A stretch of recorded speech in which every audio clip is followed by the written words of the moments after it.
The parent trainers, especially the parent trainers, they know the gatekeepers and the go-to people in the community. But we know who the caregivers are, the first line of mental health defense.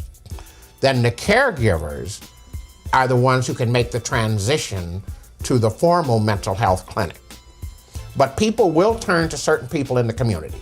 There are certain caregivers in every community and every extended family. The caregiver is the transition person. If they can handle it, fine. But if it looks too long, somebody needs some medication or something, then we need to transition to the clinic and demand that the clinic, who's being paid, provides with what we need. Then if the formal mental health clinic is not providing the kinds of services the clients need, then the gatekeepers and the other people in the community need to go down to the clinic and say, oh, okay, now you need to go over to this training program and hire a black psychologist or whatever, or bilingual psychologist, demand what kind of services is needed. Because I got these people, I'm bringing them in here, you being paid, so let's go. To get the person who needs the services but refuses to go, two things we can do. Number one, we can go back to the old interventions we used to use. I don't want to say AA, but we did use them. Family intervention, where the family begins to sit down and say, no, look, Grandma, your son was killed a year or so ago and you're still in bed every day. You can't get up out the bed, you ain't eating, you're losing weight, you know what I mean? You ain't taking your medicine. Now, Grandma, you love that boy, but we got to try to move along. And the whole family sat down at dinner with the gatekeeper. That's one way. The other way, and they're not mutually exclusive, is the caregiver goes with them and sits in on the first interview, or second interview too, sit right up in there. So they trust the caregiver, and the caregiver's sitting right there and sign a confidentiality slip, whatever you need to sign. Let them sit right up in there with them. Making the system work. That was the thing that I think that my parents got the most out of. The last day of NRI, a few parents were sitting in my office and a lady was saying she was trying to get some kind of service and she wasn't able to get it. And the other lady says, oh, I've been down there too, and they're this and they're that. And the other lady says, wait a minute, this is who you need to talk to. This person, you call this number, you ask for this person, and she's going to tell you such and such. But you tell her this. This is all you have to tell her, and she's gonna take you through this, and she's going to tell you what paperwork to do. And I'm sitting there, and I'm like, you guys, do you get it? You get it?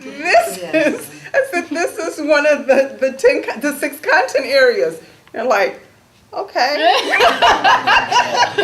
Some of the thoughts that people had in the area of mental wellness, changing the minds and thoughts and letting people know it's okay to have mental distress is not necessarily mental illness. When I actually had information to refer people to services that they needed and it went through and it was able to help them out of situations, all of those were shining moments for me. What I saw more than anything was parents who did not know they could really pick up the phone and call a certain person. A lot of parents didn't know that they can get counseling for their youth or for their adopted or foster child. They didn't know that they could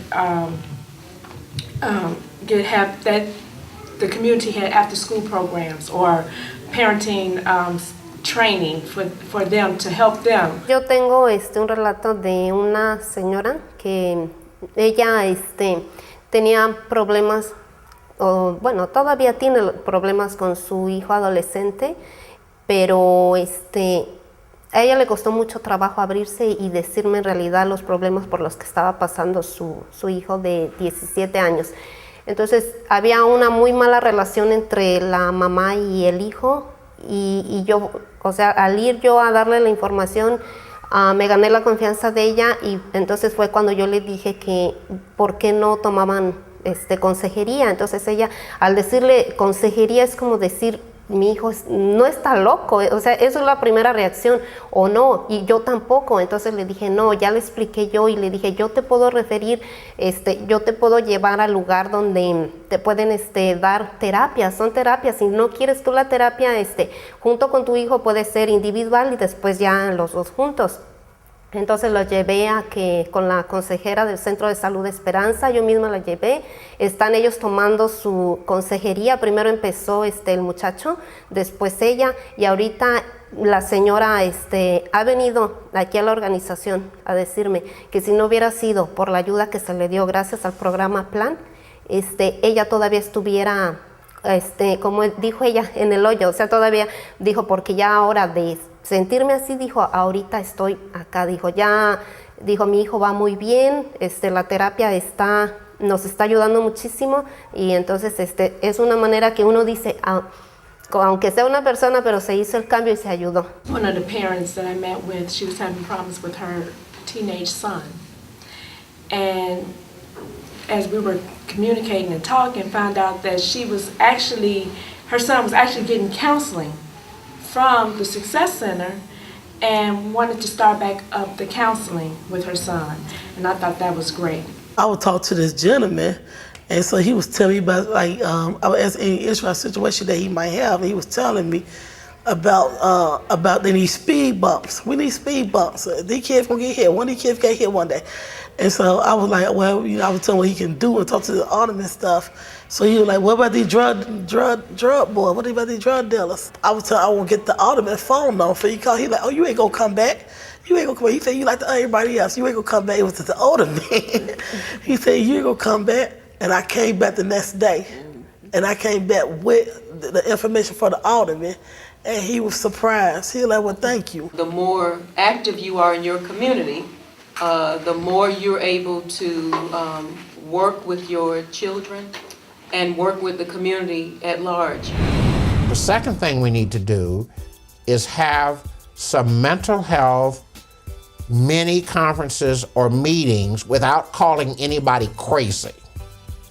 We can have a meeting where we talk about what's the difference between sadness, grief, and depression. Everybody knows what sadness is. Most people know what grief is. Then we just add depression on that. And you'd be amazed at what they could talk about in 15 or 20 minutes. So what I'm saying is we need to make the mental health care providers visible in the community. Visible. So people can reach out and see them. Number two is we need to have some mini conferences where we talk about some of these issues in language that can be understood. We can understand sadness, you can understand grief, and then we can understand that some people don't pull out of it. Now, what do you do then?